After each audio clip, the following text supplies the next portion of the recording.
honestly, I think we're coming to a tipping point because, I mean, at least we worked in Florida as CSIs, and I know that there are other states that pay their CSIs significantly higher than Florida. Yeah. Florida is one of the... You're lucky if you get $40K in Florida. Like, that's doing pretty good. Florida's very, very low.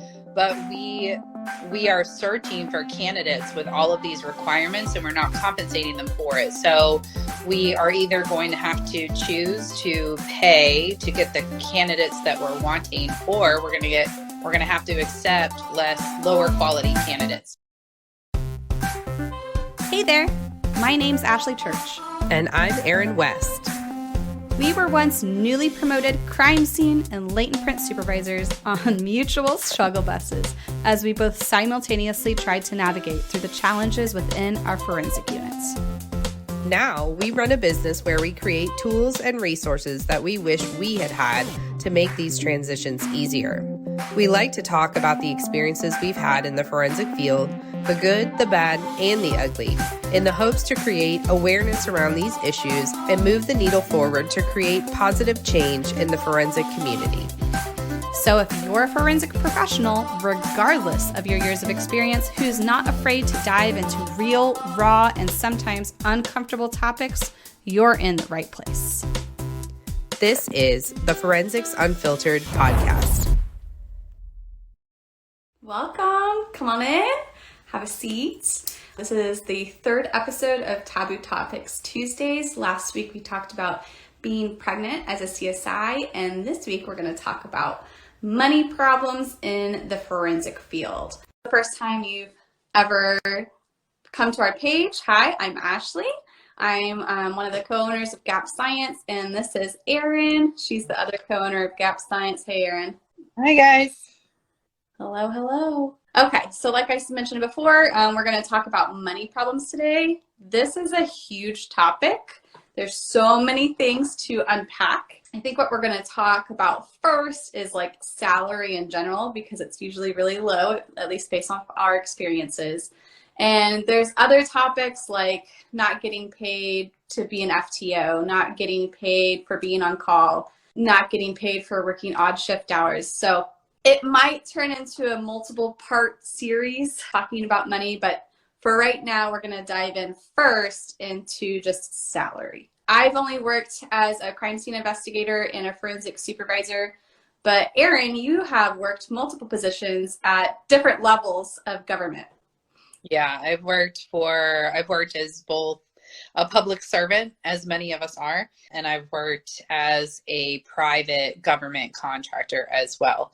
And so, I mean, we can definitely talk about the money differences between those two worlds because they are significantly different, very, very different money between those two worlds. But I started as a public servant working for a county agency fresh out of college. I had a bachelor's degree when I was first hired and started working as a CSI. And this was many years ago. I started in 2006. So we're rounding the corner on 20 years here.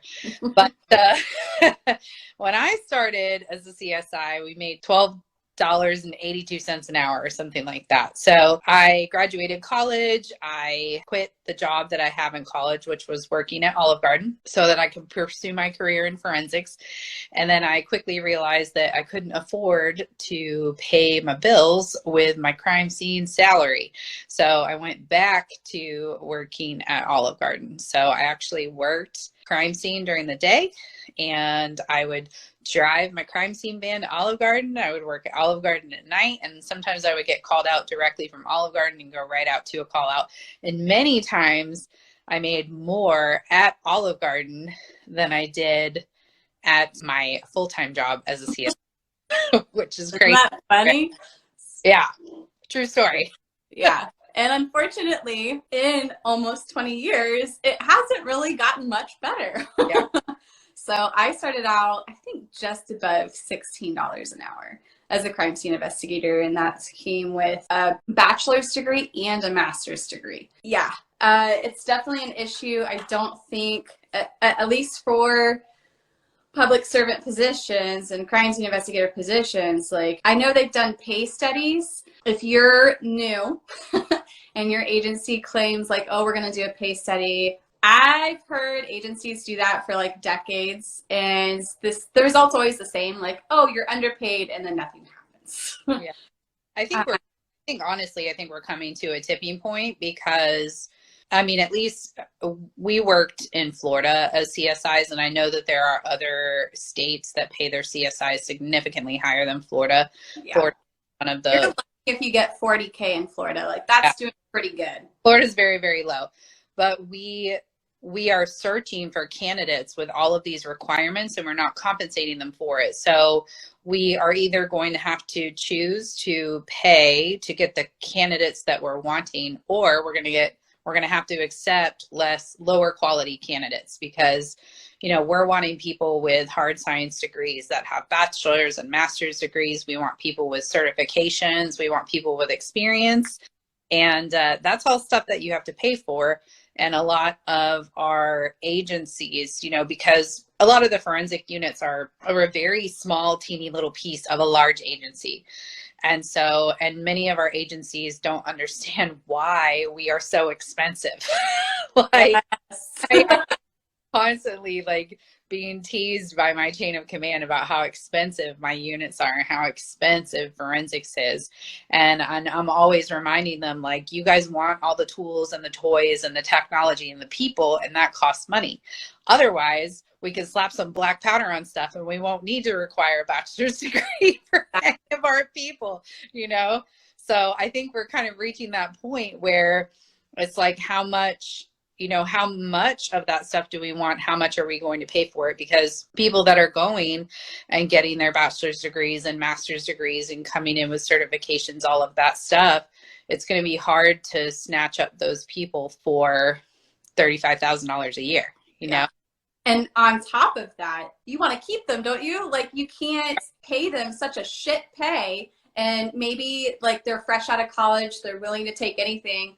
I bet you they're going to be searching within a year or two with their crap salary. They're going to be searching elsewhere to see who pays more. And then you're going to just basically be a training agency.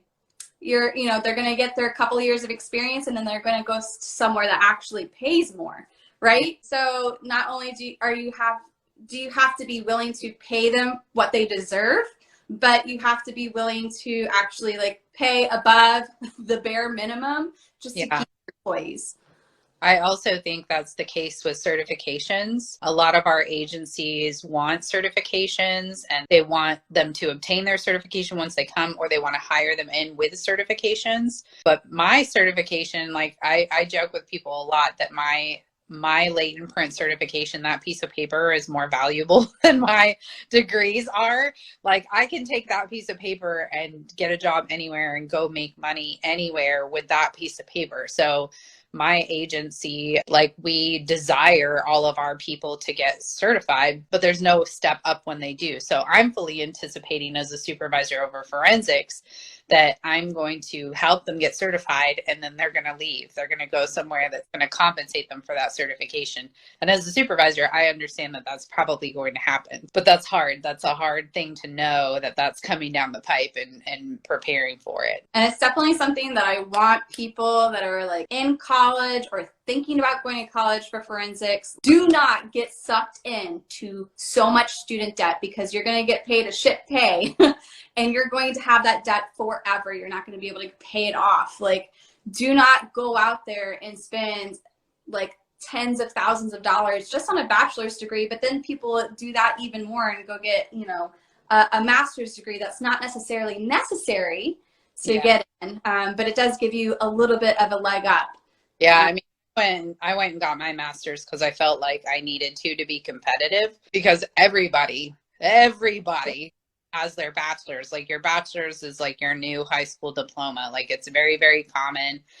So I felt like I had to get my master's to be competitive. Yeah, and I really, Yeah, like I can really say I really don't do a whole lot with my master's. It probably has helped me here and there, but I don't know. It doesn't seem like it, but whatever. It probably has. I don't know. But yes, that was a lot of time and money investment to, come out of school and not really be compensated that well. Did you pay out of pocket or did you get loans? Oh, I got loans. Yep, sure Yeah. did. So I was fortunate enough. I felt the same way. I'm like, okay, bachelor's clearly isn't enough.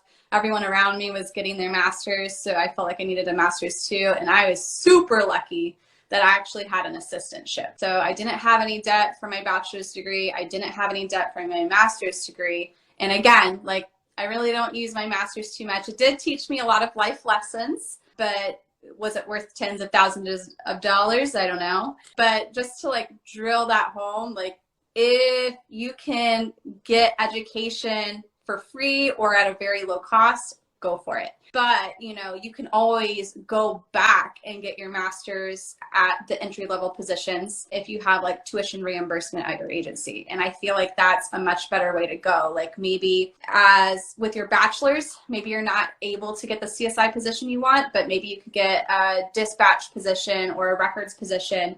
While you're there, get your master's, get tuition reimbursement, and then work your way into the crime scene unit. And I feel like that's a lot better money-wise. It may take you a little bit longer, but I feel like the financial side of things is so much better. I feel like people don't take advantage of that as much as they should. Like a lot of agencies will require you to pay back your tuition if you don't stay for like a certain period of time after the fact. And so people will hesitate starting their degree because they're like, oh, but then I'm stuck for 2 years. Well, guess what? 5 years is going to go by in the blink of a freaking eye. Okay. And you're going to turn around and be like, damn, I wish I had just gone ahead and started that. Because if they could pay for some or all of your degree, I mean, I started my master's degree. I worked for the FBI TDAC lab. I started my master's degree in that laboratory. They had a 2-year buyback program or whatever. And I did have to pay back some of my tuition when I left, but they covered a lot of my school. And I started anyways, because I was like, well, I don't know where I'm going to be in a couple of years, like whatever. I started, yes, I had to pay some of that back, but the amount that was paid was well worth it. So like if your company offers some kind of program like that, take advantage of it. If you want to go back to school, just do it. Like you might finish your degree and then end up being there a year or two and it's not even an issue anymore. And you were so stressed about starting because you didn't want to be stuck there. Yeah. And on the degree topic, before we like branch off of it, it's also another reason why I loved my forensic program. We both did forensic degrees, but I don't necessarily like advise people to go get one. Like get a biology degree, get a chemistry degree, because it doesn't like put you in a corner if you're not able to get a job or you get into the field and you don't like it. Then you just wasted all of that time and money, and people become very bitter after that. And I understand, but be a little bit smarter with your time and your money when you're going out and getting those degrees. Same with me. I mean, I got my master's in forensic DNA and serology. And what I should have done before, I did it because I love DNA and I love genetics and all that stuff. And I was like, this will be interesting. I can go work in a DNA lab. What I didn't do was look and see how much DNA analysts make before I went and got a master's degree in it. So I had already been working in the field for like 10 years, went and got my master's degree, started applying at DNA labs, and I was like, oh my God, I have to start all over again, and they get paid shit. And at this point in my career, I can't start all over again. Like I can't take a $20,000, $30,000 pay cut to go all the way back to the beginning and start again. So I was like, I'm going to be a latent examiner. Yeah. I have the knowledge, but I've never actively worked as a DNA analyst. What I would do now is I probably would have gone to school for digital forensics, because that is a hot field right now. So everyone and their mother is hiring digital forensic people, and you want to talk about the difference between working in a public service job and working in private industry. Like private companies are hiring people to do digital forensics right now for like outrageous amounts of money. to work from home. So that is probably where I would have steered if I had thought to do some research before I jumped into my master's program. But I just kind of panicked and I was like, everyone's getting their degrees. I need to get a degree. So. Yeah, absolutely. So do you want to open that topic of like salary differences between Sure. like government versus a private? Sure. I mean, so I worked as a CSI. I told you guys I worked at the office during the day. I worked at Olive Garden at night. Soup, salad, and breadsticks. Yes, please. Alfredo sauce. Oh my gosh. Anyway, I digress. This was my youth. So I worked there for 5 years, right? Slaving away, working 2 jobs. And like really as a CSI, we do some pretty incredibly gross stuff. So for $12 an hour, I was digging in biohazard, like all the things. And then I had a girlfriend that worked for an Army contract. And I didn't even know, like they didn't tell me when I went to college that as a CSI or a forensic scientist, you could work for a private laboratory or the military or whatever. I didn't know those were options. I just thought you work for the city, you work for the county, you work for the state. That's it. So I had a girlfriend that had a job at this military contract and she was like, hey, they're hiring. Do you want a job? And I was like, yeah, sure. Why not? Whatever, you know? So they called me and I did my interview on the phone. And so they talked to me about salary. And they were like, we're going to offer you $89,000 a year. Is that acceptable? And I was silent. Like I was just mute on the phone. And they were like, is that not enough?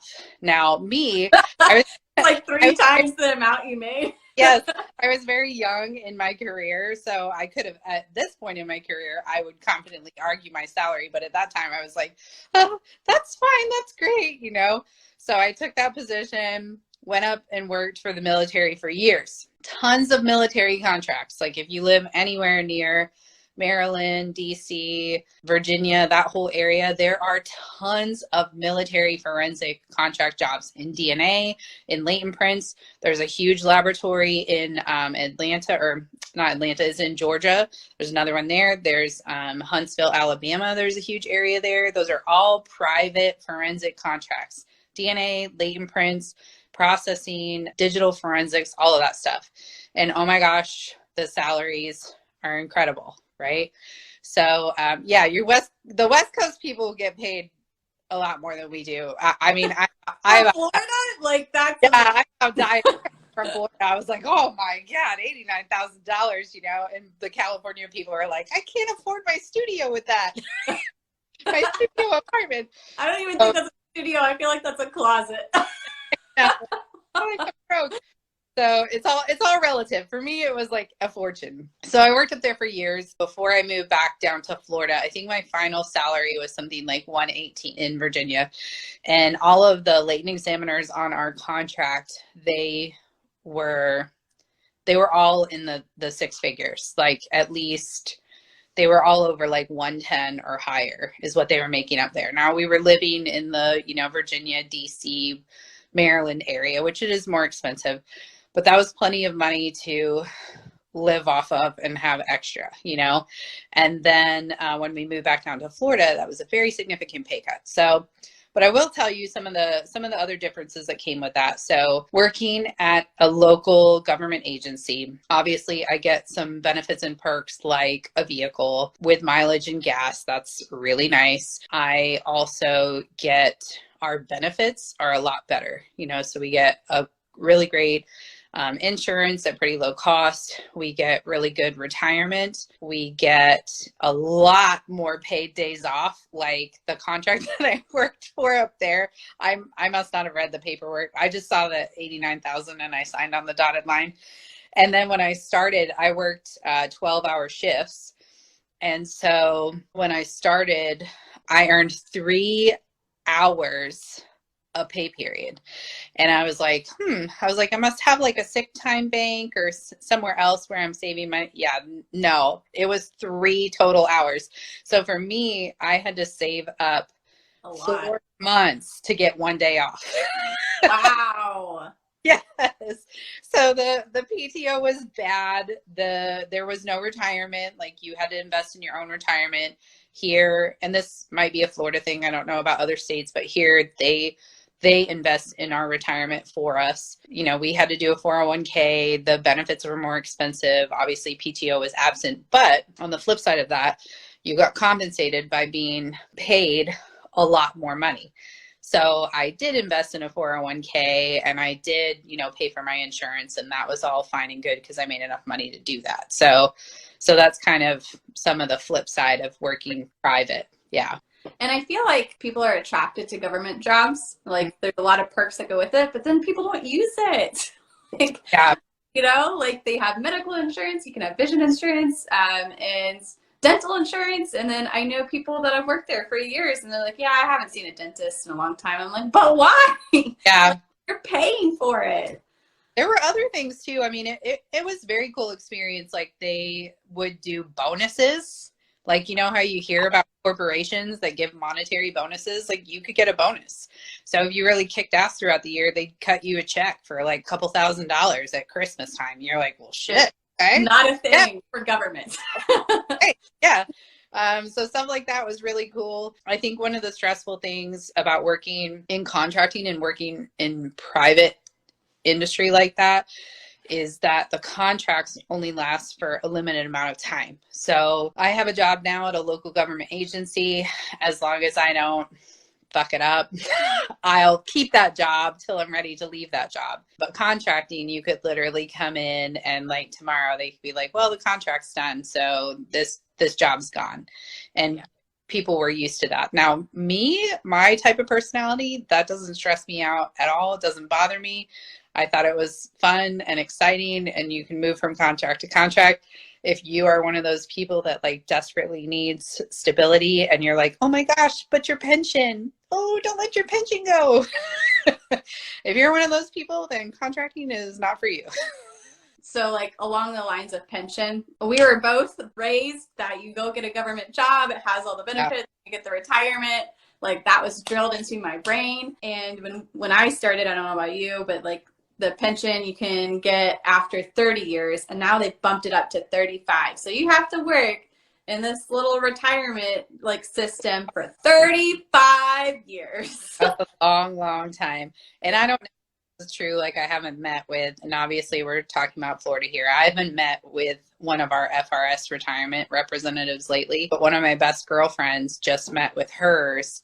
And they were talking about the drop because in our retirement program, at the end of the program, you can go into this, it's called a drop. And basically your retirement starts cashing out and they bank it for you. So when you actually retire, you just get a huge lump sum. So she was talking to them about the drop. And the guy was like, oh, there's probably not even going to be drop available by the time you retire. Really shouldn't even talk about it.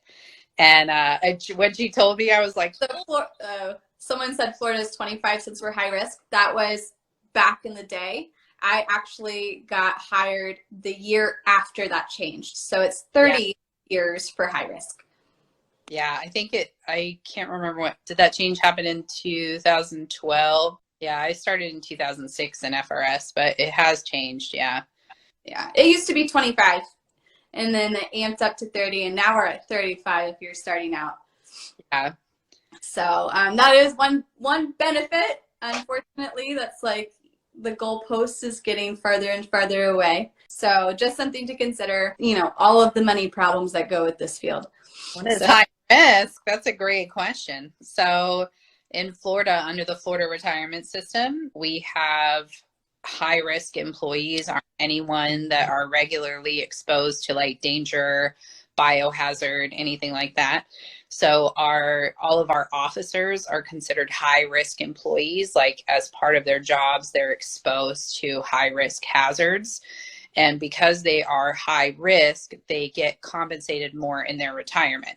So the agency puts money into our retirement for us. And if you're high risk, you get a higher percentage of money going into your retirement. And you can retire earlier. So someone that mentioned because they were high risk, they got to retire at 25 years instead of 30 years. Yeah. Whereas a normal civilian, you would have to retire at 30 years. Yeah. Some agencies qualify their forensic people as high risk, which that is always a question you should ask. Is this position high risk or not, because at least in Florida, because there are some agencies out there that do not qualify their forensic professionals as high risk, that they're not qualified as like touching and being exposed to biohazards and stuff like that. So they're getting essentially the same retirement as like the administrative assistants and stuff, even though the forensic people are out digging in nastiness. Brain matter. And I mean, it's something that you have had to fight for the latent print examiner positions too. And if though they're not out in the field, like they're still handling nasty, gross evidence. Like some people try to lift bloody fingerprints with tape and then you send it to you. You have to go to the morgue sometimes. You have to go to the jail. It's a lot more common for forensic units to be high risk, although we definitely know that there are some out there that are not qualified as high risk, which to me is just crazy. Especially if you read the definition of it, forensics is absolutely, it even says like forensic personnel, but latent print units too. Yeah, since I've started at the agency I'm at now, we have had to have that discussion with our command staff about qualifying the latent print unit for high risk multiple times. So, and justifying why we also are exposed to powder and chemical and biohazard. It's much easier to argue to keep it than it is to lose it and try to fight to get it back. So if you have it, fight to keep it. Yeah, I'm not sure if it's a California thing, but definitely look into it. If it's something that you should be getting, fight for it. Yeah, and cities and counties and states are different too. So like some of our city agencies also have the same kind of thing. They have a high risk, low risk, and the high risk, the percentage, you have like a percentage of your activities that have to be high risk activities to qualify for high risk retirement. And it'll define like what all those activities are. But for the city, the high risk is 90% of your duties. So they didn't qualify forensics as a high risk function. So the forensic personnel are just the same as all the other like administrative staff at the agency, which like really, I mean, we have secretaries in our office answering phones that have never once had to go out there and dig around and decomp or, you know, do anything even remotely like that, or dig through the garbage dump, or you know, exposed to MRSA. Yeah, wade in water where there's been a floater, like, you know, it's a little different. So you should check out if you have that for sure and see what category you're in.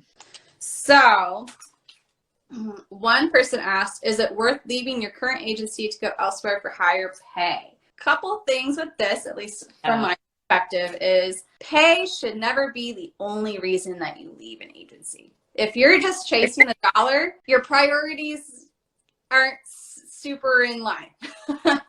At least in my perspective, because it's expensive to like transfer agencies. You may live out of the county or out of the jurisdiction, and then you'll have to move, and that's expensive. But the grass is not always greener just because you get a little bit more pay.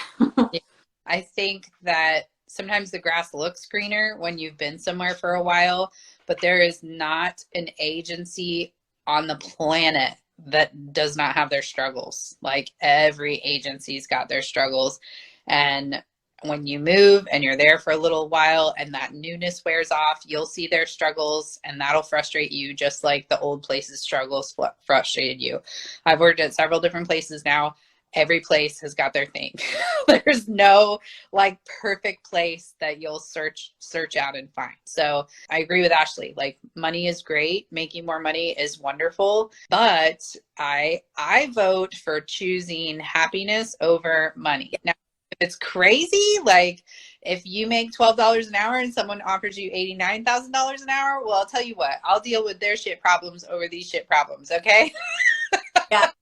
But if you're talking about like peanuts, you should stay where you're happy. Like go where you'll be most happy, for sure. I did. I actually took a little bit of a pay cut to go to a different agency. Yeah. Just because they had more of what I wanted as far as like pace and a job, you know, the team environment. For me, it definitely wasn't pay because I took a pay cut. And it was my happiness over pay. But on top of that, something also to consider, even if you're just starting out in the field or if you're trying to move to a different agency, is look to see where that salary tops off at, because it's going to be a different number for everyone. And even if you get hired at a higher salary, maybe the top off is much lower than it was at the other agencies. So what that means is you can only get so many raises, and once you reach that top off point, there's no other compensation that you get. Yeah. Take that into consideration too when you're looking at different agencies. I think consider your benefits too. Like so Ashley and I both, Ashley lived like 45 minutes away. I live about an hour away from work. We both had take-home vehicles with a gas card provided, and our agency provides the e-passes, for the tolls. So even if we have a far way to drive, all of that's taken care of, and we're not putting that on our own car, as opposed to driving our own car there and spending our own money on gas and our own money on tolls, And this is like another side tangent, but if I was going to apply for a CSI job now, like I would want to know, and obviously this isn't just for CSIs, we're talking about, all forensic practitioners, but I want to know my call schedule. Like, how do you guys work out on call? And that even goes off on a tangent of overtime. Like, I've had people not in the field yet ask, like, is overtime regular? Like, am I going to get regular overtime? Overtime is totally random and like dependent on your agency. So you can't count on that as being like extra compensation for you either, because sometimes it's there and sometimes it's not. Overtime's nice. And I was all about the overtime when I was younger.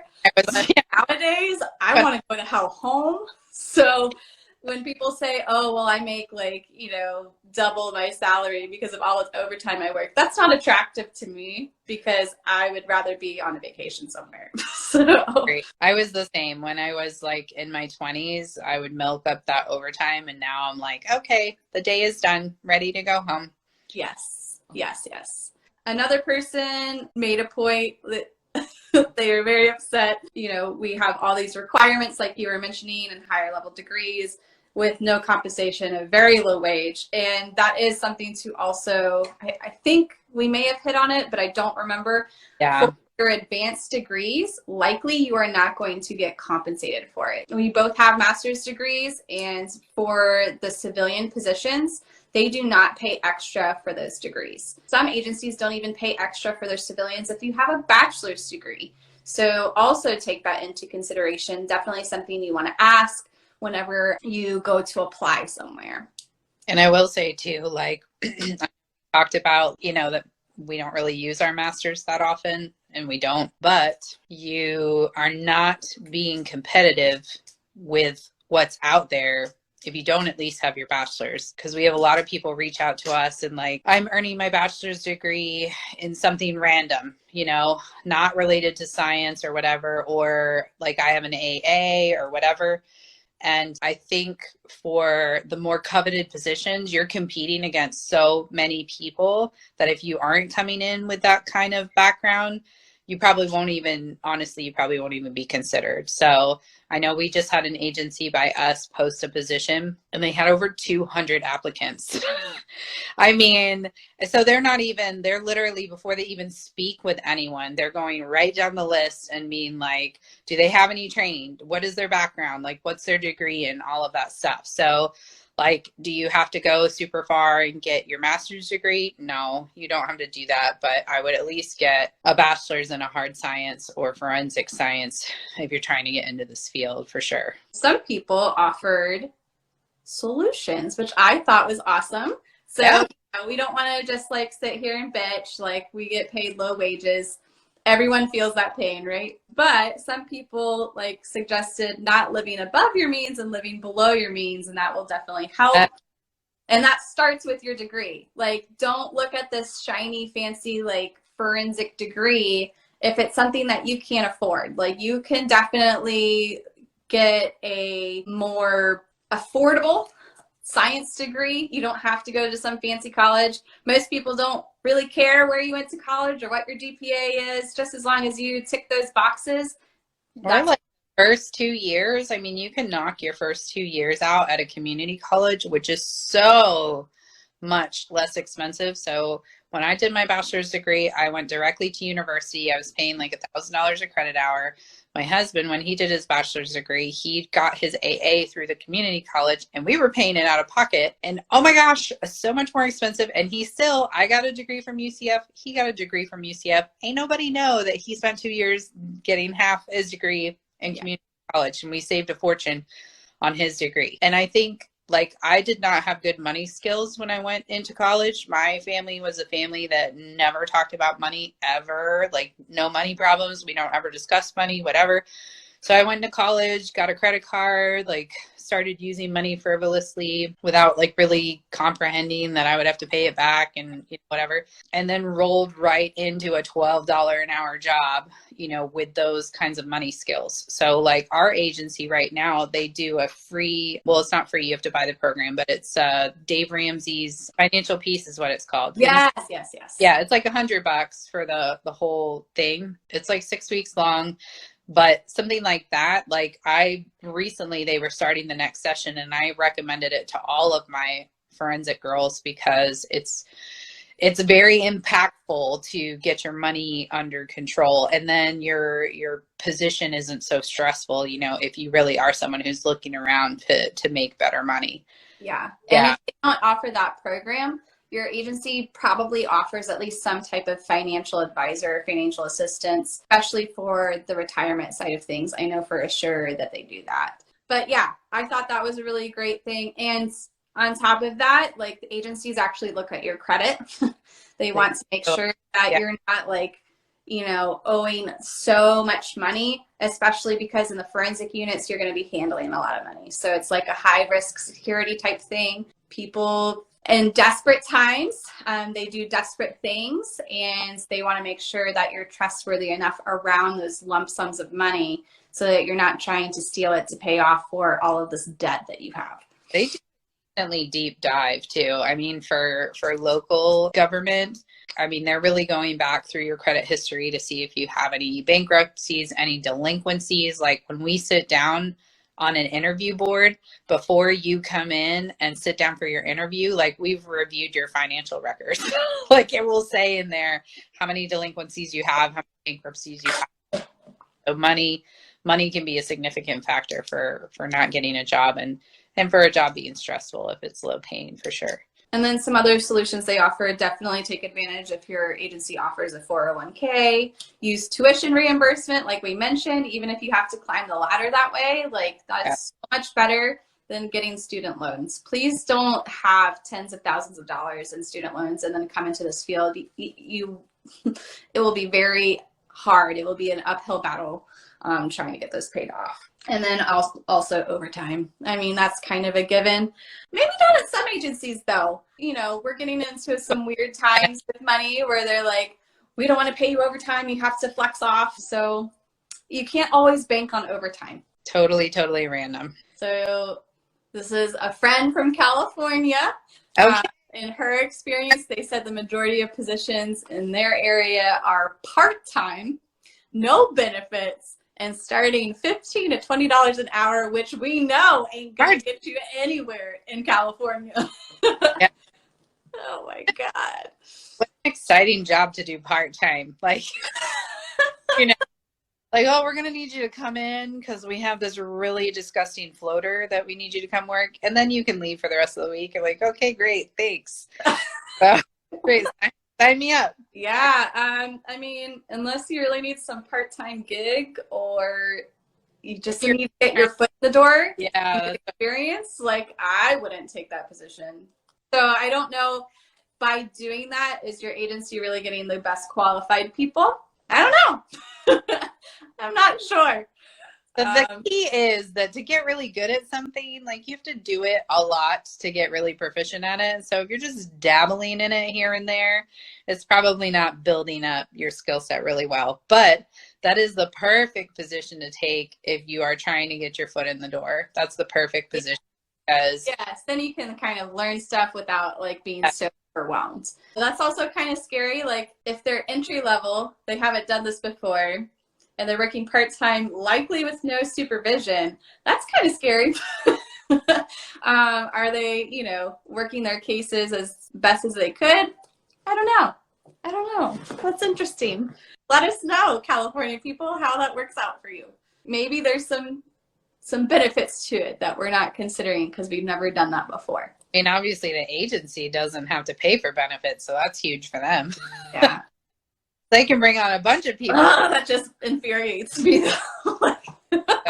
Those positions deserve benefits. I mean, your mental well-being, your health, you're exposed to all sorts of crap, not just biohazards. Like if you're out there doing arsons, now you're getting that crap in your lungs. The black powder's carcinogenic. Anyway, different tangent.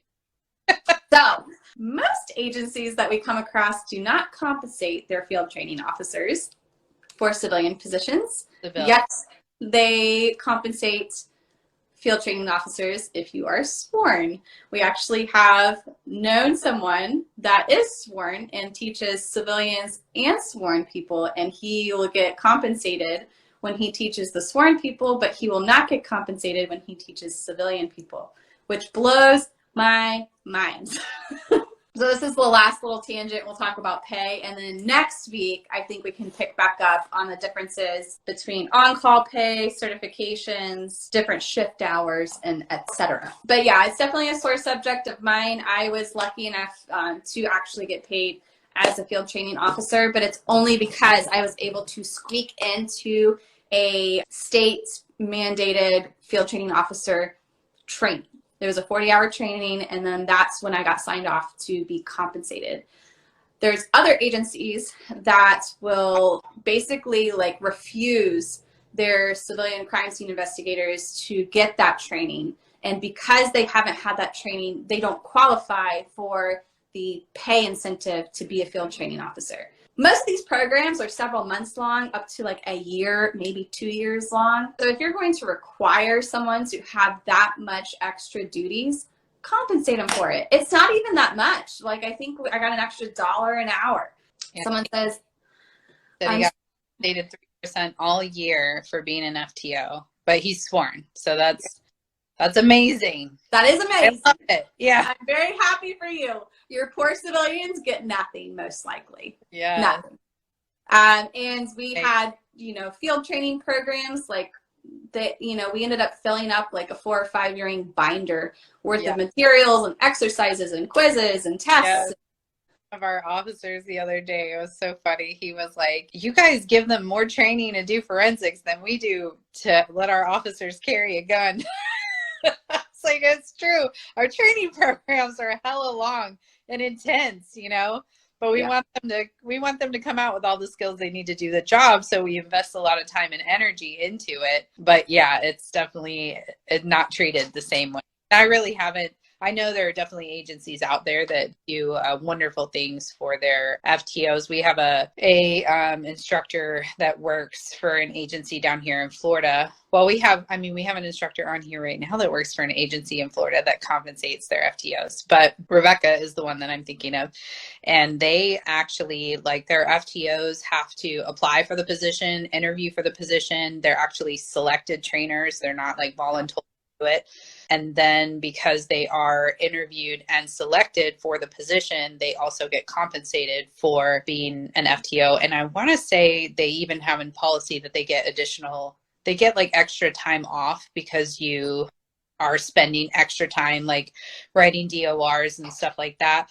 So as an FTO, they automatically get extra time added to their leave bank or something like that to compensate for the extra time, which is really, really cool. I mean, I think that's a cool thing for an agency to do for your forensic units. And on top of that, and besides not being compensated, they're having all of these extra duties with none of their other regular duties being taken away. So they have no relief, they're getting extra duties, and they're not getting compensated. And I don't agree with it.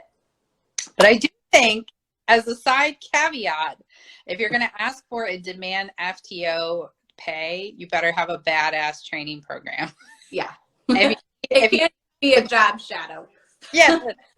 You need help with one, you come to one of our classes, but you can't go to them and ask for FTO pay if it's literally they just follow. No curriculum. Yeah. You got to have content that you're teaching them, like a manual that you're giving them. That was one of the things that when I had talked to my chain of command about it, about getting our FTOs compensated, that was the first thing they asked. Well, like, do you actually have a training program that's written down? I was like, yeah, we got a whole manual with exercises and evaluations and DORs and tests and practical exercises and all the things written down in a manual ready to go. So be prepared for that if you're going to fight for that. I think it's worth fighting for. If you have good FTOs, they're putting in a lot of work and a lot of extra headache to get your people trained where they should be. So with that, I think we will conclude for the night. All right, guys, we will see you next week for another next Taboo Topics. Have a great night. Bye, guys. Thank you so much for being here and listening to Forensics Unfiltered. If you liked this episode, would you do us a favor and leave a review letting us know specifically what you liked about this topic? It will only take a minute, but it will really help us plan future episodes so we can bring you more topics that you want to listen to. We'll be sure to provide any links from today's episode in our show notes on our website. Head to www.gapscience.com. Until next time, stay safe out there.